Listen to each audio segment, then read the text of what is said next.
Assalamualaikum warahmatullahi wabarakatuh. Waalaikumsalam warahmatullahi wabarakatuh. Bagaimana kabarnya hari ini? Alhamdulillah sehat, luar biasa, Allahu Akbar. Alhamdulillah kompak semua anak ibu. Nah, sebelum kita memulai pelajaran pada pagi hari ini, ada baiknya kita berdoa agar apa yang dipelajari bisa bermanfaat ke depannya. Tolong ketua kelas pimpin doa. Baiklah teman-teman, sebelum memulai pelajaran pada pagi hari ini, kita berdoa menurut agama dan kepercayaan masing-masing. Doa mulai. Selesai. Alhamdulillah. Sekarang ibu absen dulu ya. Rizka Anggraini, Saya Bu. Fauzia Sari, Saya Bu. Ratih Dian, Hadir Bu. Dewa. Saya Bu. Nah, hadir semua ya. Nah, minggu kemarin kan kita sudah minggu kemarin kita belajar tentang apa? Iklan Bu. Apa itu iklan? Iklan itu ya seperti di TV-TV, Ya, di jalan, seperti itu. Ya, betul sekali. Berarti sudah paham. Dan sekarang kita lanjut ke materi selanjutnya, yaitu cerpen. Nah, pernah dengar kata cerpen? Pernah membuat cerpen? Dengar. Apa itu cerpen? Cerita pendek. Bu. Ya, betul sekali. Nah, jadi cerpen itu merupakan salah satu jenis karya sastra yang ditulis dalam bentuk singkat dan padat, menggambarkan sebuah tokoh yang ada konflik dan penyelesaiannya. Dan cerpen tersebut tidak lebih dari 10.000 kata dan hanya dibaca sekali duduk. Nah, kenapa hanya dibaca dalam satu kali duduk? Karena tidak membutuhkan waktu yang lama untuk membaca sebuah cerpen. Berbeda ketika kalian membaca novel, kalian pasti membutuhkan waktu yang agak lama karena dia memiliki beberapa lembaran yang banyak. Pak sudah paham? Paham Bu. Nah, selanjutnya kita ke unsur-unsur intrinsik cerpen. Unsur-unsur intrinsik cerpen ini ada 7. Apa saja? Ada yang tahu? Ya, tidak tahu. Hanya Rizka yang tahu. Nah, jadi unsur-unsur intrinsik cerpen itu ada 7. Ada tema, alur, latar, sudut pandang, gaya bahasa, amanat, maupun tokoh dan penokohan. Yang pertama itu ada tema. Nah, tema itu merupakan ide atau gagasan yang ada di dalam sebuah cerpen.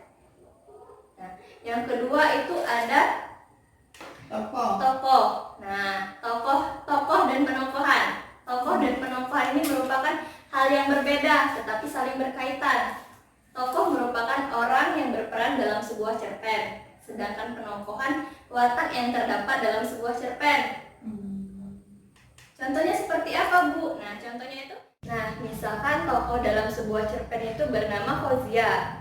Nah, watak Fauzia dalam sebuah cerpen itu berwatak baik, tidak sombong, dan sopan kepada kedua orang tua.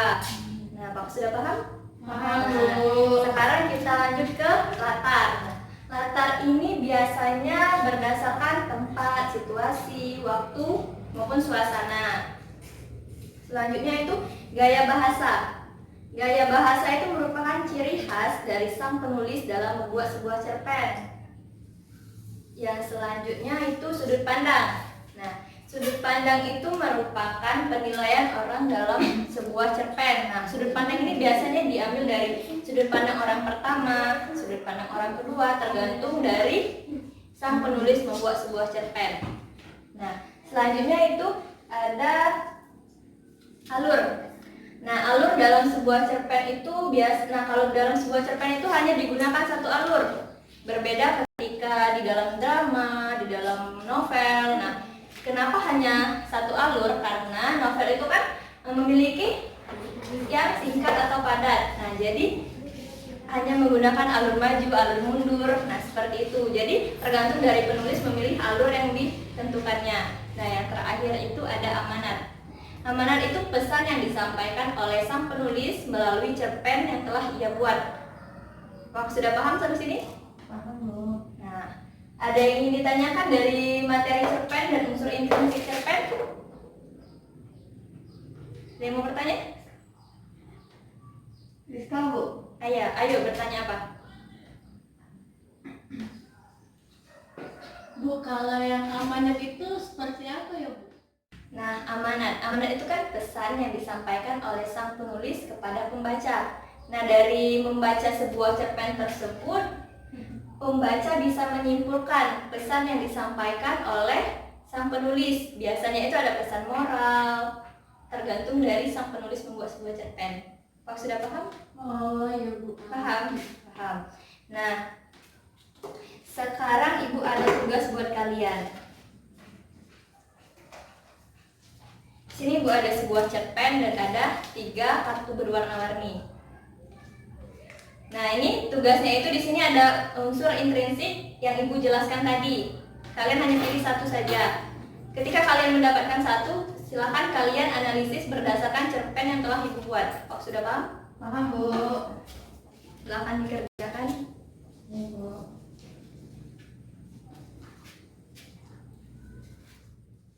Kalau sudah selesai, Sudah, Bu. silakan coba Ibu lihat. Ya, Bu. Iya, bagus sekali.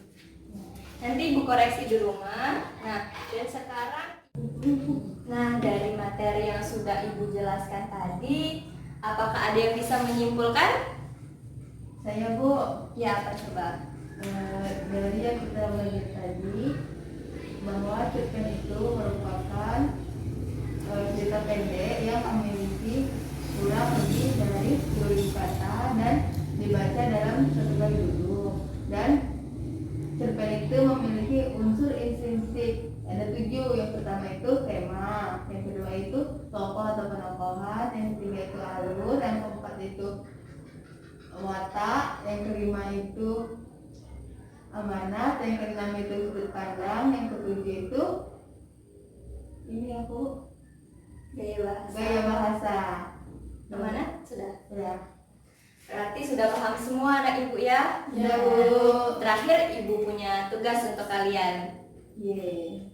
Tugasnya dikerjakan di rumah. Di rumah, Bu, ya? Iya, di rumah. Jadi kalian itu membuat sebuah cerpen dengan tema COVID-19 atau virus corona. Karena ini kan sekarang sedang marak-maraknya tentang virus corona. Jadi silakan kalian buat berdasarkan pemikiran kalian, lalu nanti dikumpul melalui classroom. Nanti kodenya Ibu kirimkan melalui WhatsApp group. Dan ini pun merupakan pertemuan terakhir kita. Karena besok kalian hanya belajar di rumah. Jadi kita belajarnya di online. Oh, sudah paham?